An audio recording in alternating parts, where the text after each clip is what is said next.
Chào mừng mọi người quay lại với kênh của mình là Nhị Quang. Video ngày hôm nay mình sẽ hướng dẫn mọi người viết code để điều khiển camera theo dạng RTS, gồm có các chức năng di chuyển, xoay, góc nhìn và thu phóng.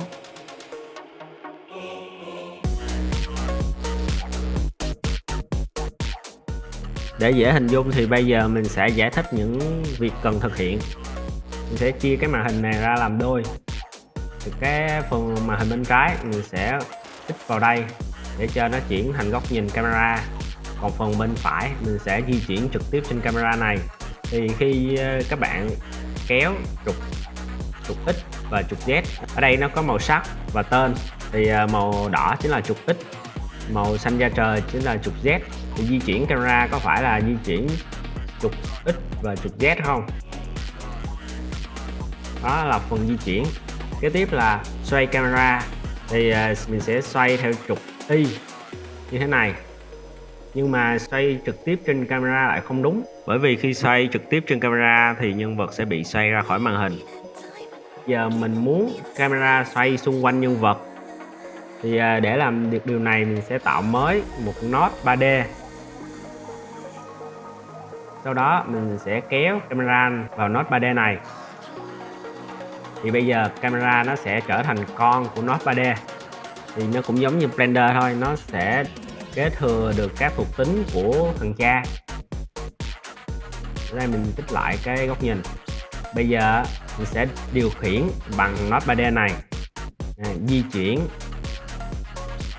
đấy, camera để đi theo rồi xoay góc nhìn, xoay trục Y. Bây giờ các bạn đã thấy camera xoay xung quanh nhân vật chưa? Như vậy là đã được hai cái rồi. Cuối cùng chính là thu phóng. Thì để đơn giản mình sẽ chỉ chỉnh độ cao của camera thôi, như thế này đấy. Đây là phóng, đây là thu. Thì các bạn sẽ thấy cái độ cao của camera nó sẽ thay đổi, độ cao trục Y á nó sẽ thay đổi. Mình sẽ đặt lại tên của thằng node 3D thành cam gimbal, bởi vì mình thấy nó giống như cái gimbal. Bây giờ mình sẽ viết mã cho cam gimbal này chứ không phải camera, bởi vì mình đang điều khiển cam gimbal là chính. Mình sẽ bấm chuột phải chọn, hoặc các bạn có thể bấm cái biểu tượng trên đây để bấm Attack Strip, chọn vị trí lưu trong thư mục strip, đặt tên nó là camera controller.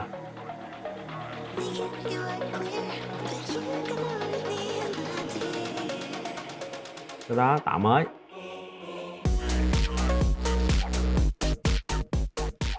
Mặc định khi tạo mới một file strip, nó sẽ có dòng đầu tiên chính là mở rộng từ cái nút nào đó. Ở đây mình tạo mới một strip từ cái node 3D nên nó sẽ kế thừa node 3D.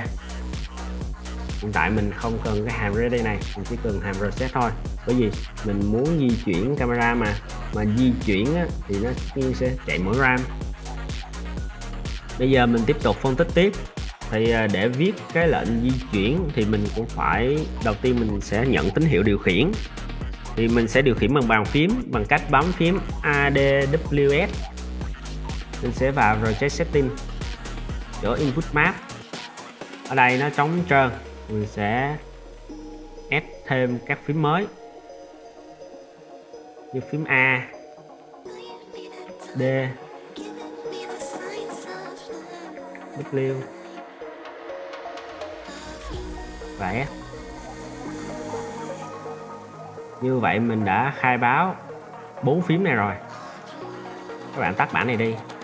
Sau đó dưới đây mình sẽ khai báo một biến để nhận tín hiệu đầu vào, gõ va để khai báo biến. Sau đó mình sẽ đặt tên biến là input gear và direction á. Sau đó gõ 2 chấm bằng. Mình sẽ gõ tiếp input đầu vào get vector. Ở đây mình sẽ sử dụng phương thức get vector. Các bạn muốn hiểu rõ thêm cái phương thức nào hoạt động như thế nào thì các bạn có thể bấm phím Control, bấm giữ Control và đưa chuột vào cái phương thức get vector này. Các bạn sẽ thấy nó sẽ hiển thị một cái bàn tay, mình bấm vào thì nó sẽ nhảy ra cái trang doc để mình đọc cái phương thức get vector từ joystick, path, around và WASD. Ở đây mình dùng WASD nên dùng get vector là đúng bài rồi. Kế tiếp ở đây nó có cái báo lỗi là hiện tại mình chưa có đưa cái dữ liệu nào cho nó hết, nó cần 4 cái nhưng mà hiện tại đang là không. Thì ở đây mình sẽ bắt đầu nhập. Khi các bạn gõ thì ở đây nó có gợi ý cho mình là đầu tiên sẽ là negative. Negative là âm nha, positive là dương, thì mình đọc nhanh là âm x, dương x, âm y và dương y. Đầu tiên là âm x. Âm x có nghĩa là bên trái trục tọa độ là A, đúng không? Phím A là di chuyển qua trái. Dương x là bên phải là phím D. Âm y là đi lên là phím W. Dương y đi xuống là phím S. Rồi mình đã khai báo 4 phím hồi nãy. Kế tiếp mình sẽ khai báo biến để lưu vị trí mới khi mà mình bấm phím, thì mình sẽ đặt tên nó là direction, 2 chấm bằng.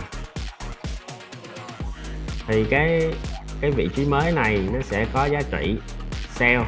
Cell ở đây có nghĩa là cái mã này được gắn cho cái node nào thì cell chính là cái node đó. Hiện tại là cam gimbal thì cell có nghĩa là đại diện cho cam gimbal. Tiếp tục transform. Transform ở đây có nghĩa là đây này, các bạn thấy transform. Tiếp tục basic. Basic có nghĩa là ma trận 3x3 của 3 vector này. Mình sẽ lấy cái transform đây, mình nhân với vector 3 input year x 0 input year y. Tại sao mình lại nhân với vector 3? Bởi vì cái transform này nó là một vector 3 nên mình phải nhân nó với vector 3, trong khi cái hình thằng input year này chỉ là vector 2 thôi. Các bạn xem lại, khi các bạn nhìn từ trên xuống thì có phải là các bạn di chuyển camera chính là di chuyển nó theo trục X và trục Z hay không?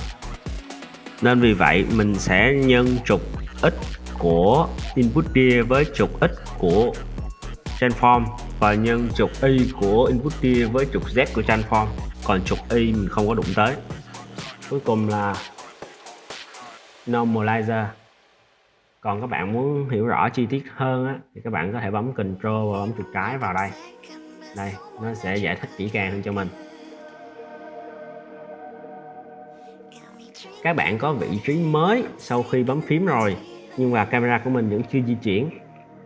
Kế tiếp mình sẽ gõ cell, chính là cam gimbal, position, chính là vị trí, cộng bằng direction. Bao chạy game. Các bạn bấm thử A, D. Đấy, camera đã di chuyển rồi. W, S, W, S. Nhưng mà nó di chuyển hơi nhanh, mình sẽ giảm tốc độ lại bằng cách nhân nó với một số bé hơn 1, thì để 0.5 đi, bởi vì mình muốn nó di chuyển chậm hơn mà, chậm hơn 1/2. Lên xuống. Cái tốc độ di chuyển này mình cũng hay tinh chỉnh, nhưng mà các bạn để trong đây, sau này co nó nhiều á, các bạn sẽ rất khó tìm ra được vị trí chính xác của nó, và nhiều khi các bạn cũng quên mất thằng này nghĩa là gì. Thì mình sẽ khai báo một biến bên ngoài để lưu trữ. Gõ va move switch.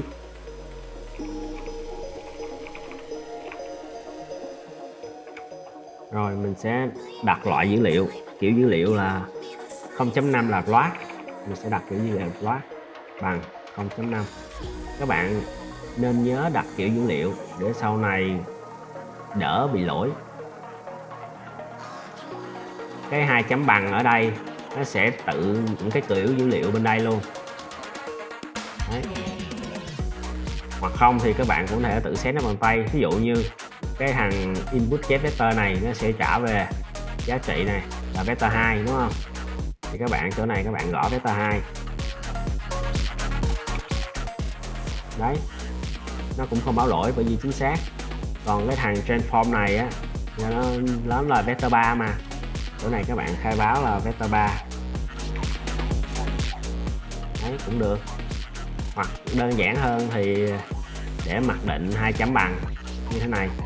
Bên đây cũng vậy, 2 chấm bằng là nó sẽ tự nhận cái kiểu dữ liệu bên đây và nó sẽ gán cái kiểu dữ liệu đó vô cho biến. Bây giờ các bạn vẫn chạy thì nó vẫn chạy như bình thường thôi. Rồi, đã xong cái phần di chuyển, chúng ta chỉ tốn 3 dòng code để điều khiển di chuyển camera. Kế tiếp là mình muốn xoay camera thì mình muốn bấm chuột giữa và di chuyển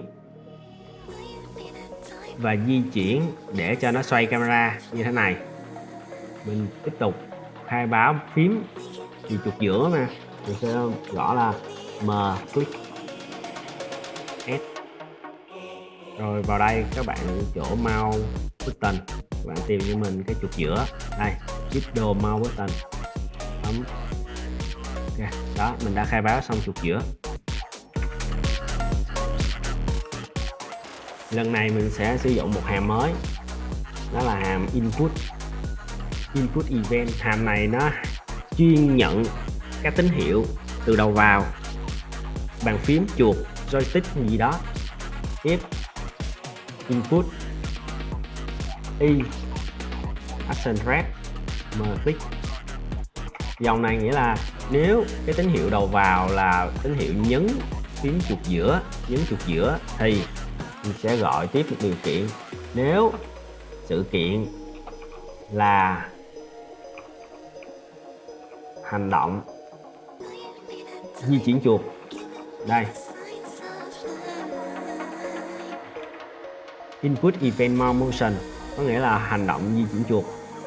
Nếu sự kiện là hành động di chuyển chuột thì góc xoay của thằng cam gimbal tất nhiên là cell rotation chấm y, bởi vì muốn xoay nó theo trục y mà. Đây này sẽ cộng bằng event chấm relative chấm x. Relative có nghĩa là khoảng cách giữa vị trí chuột ở RAM cuối và vị trí chuột ở RAM kế cuối. Thì relative x nó sẽ chỉ lấy khoảng cách theo trục x thôi. Mình sẽ bấm chạy game, bấm chuột giữa và di chuyển. Đấy, các bạn đã thấy camera đã xoay rồi, nhưng mà tốc độ hơi nhanh. Mình sẽ khai báo một biến để quản lý cái tốc độ xoay camera này. Mình gọi là va cross speed 2 chấm bằng 0.005. Hơi nhanh nên mình chỉnh cho chậm lại. Dưới đây mình sẽ nhân với cái biến vừa khai báo. Ở trên đây move speed mình chưa nhân, quên. Đấy, mình sẽ chạy lại game và di chuyển chuột. Rồi các bạn đã thấy cái di chuyển chuột ok rồi đấy, nhưng mà cảm giác nó bị ngược. Mình sẽ chỉnh sửa ở đây cho nó thành trừ, hoặc ở chỗ này mình sẽ đổi thành trừ. Đấy, rồi khi di chuyển chuột nó đã quay ok rồi đó. Giờ mình thử di chuyển chuột theo chiều dọc thì nó xoay không có đúng, bởi vì mình không có lấy giá trị trục y, mình chỉ lấy giá trị trục x thôi. Mình chỉ so giá trị relative x là trục x thôi, nên các bạn xoay theo trục x nó mới xoay đúng. Cuối cùng chính là zoom, phóng to và thu nhỏ camera. Thì để phóng to thu nhỏ mình sẽ sử dụng con lăn chuột. Tiếp tục khai báo con lăn chuột, zoom up. Đây, và bấm vào dấu cộng, chọn chuột, con lăn lên, dưới là zoom down, chọn chuột, con lăn xuống. Ở đây có lăn trái lăn phải nữa mà mình không cần, chỉ cần lăn lên lăn xuống thôi. Kế tiếp mình sẽ đặt một cái giới hạn khi mình lăn chuột. Ví dụ như ở đây thì độ cao thấp nhất của nó sẽ là 5 hay 6, độ cao thấp nhất của nó là 6, còn độ cao tối đa của nó mình cho 30 đi. Vậy thấp nhất 6, cao nhất 30, mình sẽ đặt cái giới hạn,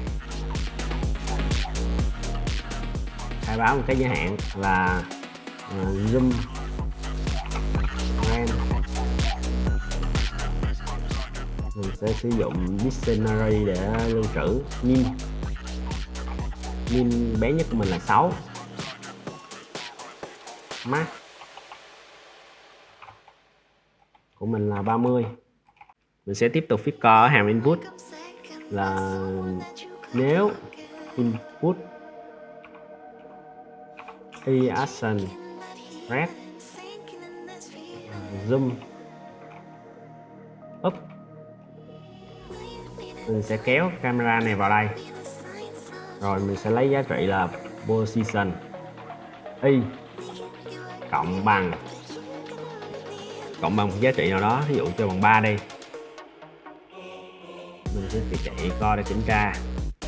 Bây giờ mình lăn cuộn lên. Đấy, lăn cuộn lên thì nó đã thu nhỏ rồi, nhưng mà nó đã thu nhỏ vô hạn nên mình sẽ đặt cái giới hạn. Mình nãy mình chưa gắn giới hạn vô, giờ mình sẽ đặt giới hạn. Nếu camera position y bé hơn zoom RAM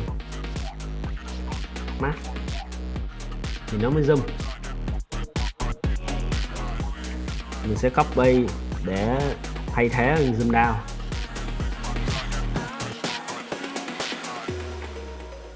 Chỗ này ngược lại.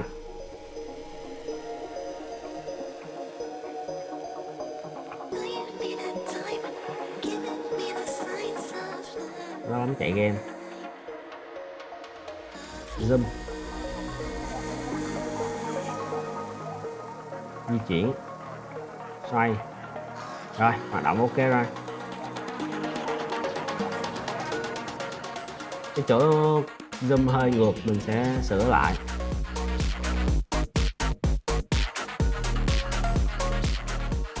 Như vậy là đã xong phần code di chuyển, xoay, phóng to thu nhỏ camera.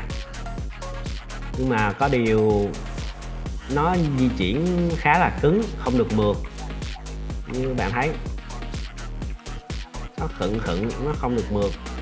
Mình muốn di chuyển mượt như trong mấy cái game mà mình hay chơi á, thì mình sẽ sử dụng thêm một cái phương thức clip. Clip nó sẽ làm mượt chuyển động đi. Mình sẽ gõ vào đây để đọc doc.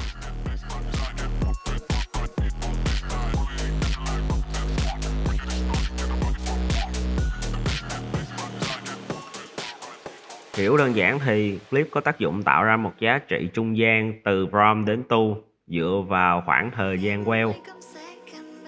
Chi tiết thì các bạn xem doc.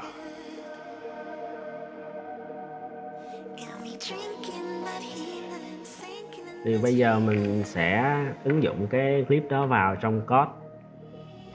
Hiện tại code của mình á, các bạn xem cái vị trí nó sẽ lấy trực tiếp, vị trí của nó sẽ chạy trực tiếp. Bây giờ mình muốn nó chạy gián tiếp thì mình sẽ cần một biến để lưu trữ cái thông số này. Mình sẽ khai báo một biến tên là new post, kiểu dữ liệu là vector 3, một biến tên là new plot, kiểu dữ liệu là plot.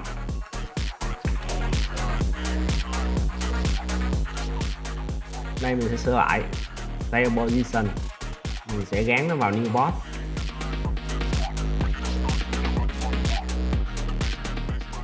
New rotation, mình sẽ gắn nó vào cell rotation y.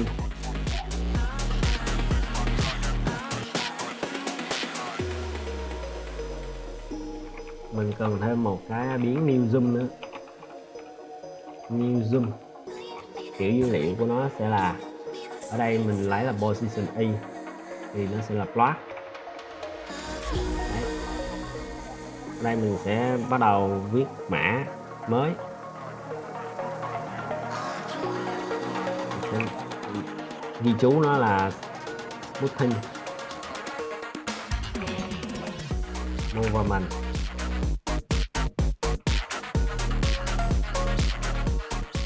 Đầu tiên là di chuyển cell position sẽ bằng lift from có nghĩa là vị trí hiện tại là cell position, to là vị trí mới sẽ là new post, và cuối cùng là well mình sẽ đặt nhỏ thôi 0.1. Kế tiếp là góc quay cell chấm rotation chấm y bằng lift. Góc xoay á thì sẽ là lift angle. Các thông số bên trong thì cũng tương tự. Rotation y new rod và well của 0.1. Cuối cùng là phóng to thu nhỏ chấm position chấm y bằng lift. Copy cho nhanh chấm new zoom 1. Nãy mình quên gán cái giá trị cho new zoom rồi, thì new zoom ở đây mình sẽ thay cho mà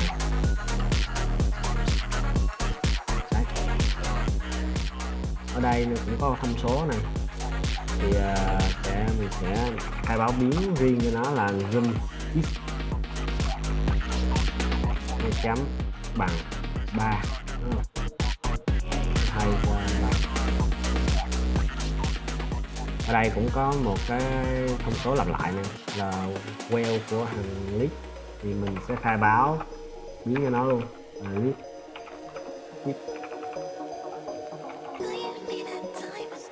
bằng 0.1. Đây mình sẽ thay vào.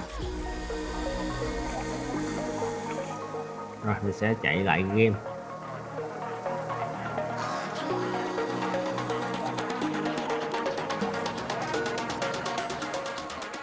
Cái này chắc lỗi phần zoom, bởi vì new zoom của mình không có giá trị ban đầu. Mình muốn cái hàng new zoom này nó sẽ lấy cái giá trị y hiện tại của con camera, thì mình sẽ gõ cho nó là bằng, đúng không? Mình kéo con camera vào, gõ position chấm y để cho nó lấy giá trị của con position y. Đó, mình bấm play. Có lỗi, thì lỗi ở đây báo là cái thuộc tính position này nó ở trong cái thằng camera này nó không tìm thấy này, null instance này. Lỗi này xuất hiện khi mà các bạn liên kết các biến nằm ở các node ngoài, các thuộc tính nằm ở các node ngoài của cái node chứa script. Thì để fix á, có hai cách. Cách thứ nhất, các bạn dùng ready function ready, thì kéo này xuống.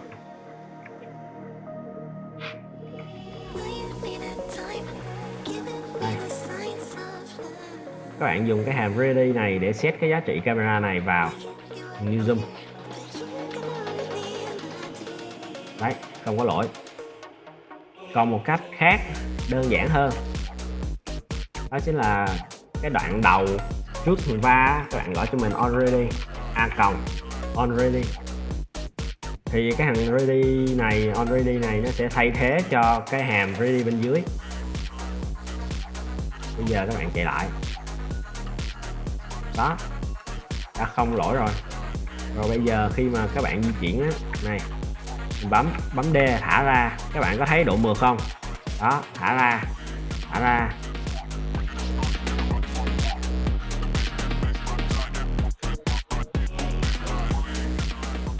Chỗ thông số camera mình có một số điều chỉnh, các bạn hãy chỉnh lại như mình.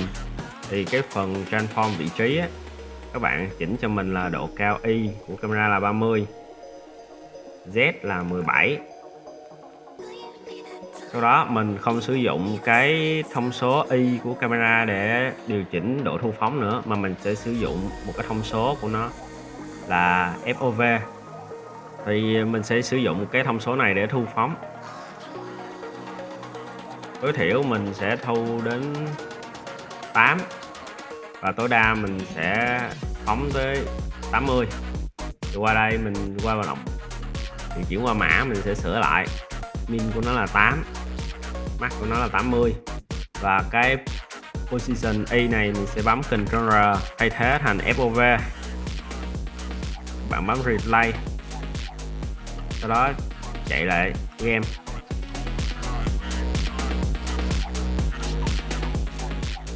Bây giờ các bạn thu phóng nó sẽ chính xác hơn, nó sẽ chỉ thẳng vào nhân vật chứ không dựa vào trục Y của camera nữa.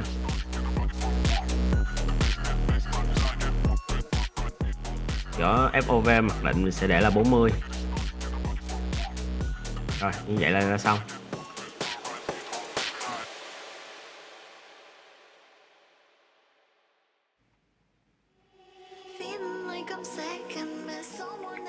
Rồi, như vậy là đã xong nội dung của video ngày hôm nay. Cảm ơn các bạn đã quan tâm theo dõi. Hẹn gặp lại các bạn vào các video lần sau. Tạm biệt.